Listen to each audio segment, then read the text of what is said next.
দেশব্যাপী সপ্তমবারের মতো বাড়ি বাড়ি গিয়ে ভোটার তালিকা হালনাগাদ কার্যক্রম সোমবার থেকে শুরু করেছে নির্বাচন কমিশন ইসি। সাভার উপজেলা পরিষদ মিলনায়তনে এই কার্যক্রম উদ্বোধন করেন প্রধান নির্বাচন কমিশনার এএমএম নাসির উদ্দিন। উদ্বোধনী অনুষ্ঠানে নির্বাচন কমিশনার সহ ঢাকা বিভাগের গুরুত্বপূর্ণ কর্মকর্তারা উপস্থিত ছিলেন।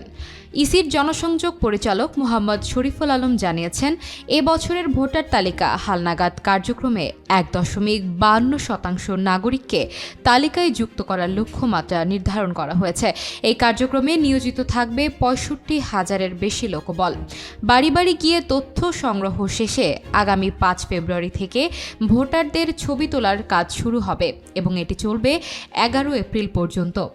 নির্বাচন কমিশনার আবুল ফজল মোহাম্মদ সানাউল্লাহ বলেছেন, চলমান হালনাগাদ কার্যক্রমে 40 থেকে 45 লাখ নতুন ভোটার তালিকায় অন্তর্ভুক্ত হতে পারে। দ্বৈত ভোটার বাদ দেয়া এবং মৃত ভোটারদের তালিকা থেকে অপসারণ করে একটি নির্ভুল ভোটার তালিকা তৈরির জন্যই এই কার্যক্রম চালানো হচ্ছে। 2007 থেকে 2008 সালে ছবিযুক্ত ভোটার তালিকা প্রণয়নের পর থেকে 6 বার ভোটার তালিকা হালনাগাদ করেছে নির্বাচন কমিশন।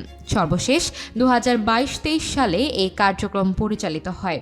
এবারের হালনাগাদ কার্যক্রমও 2022 সালে শুরু হওয়া 3 বছরের তথ্য সংগ্রহের ধারাবাহিকতার অংশ।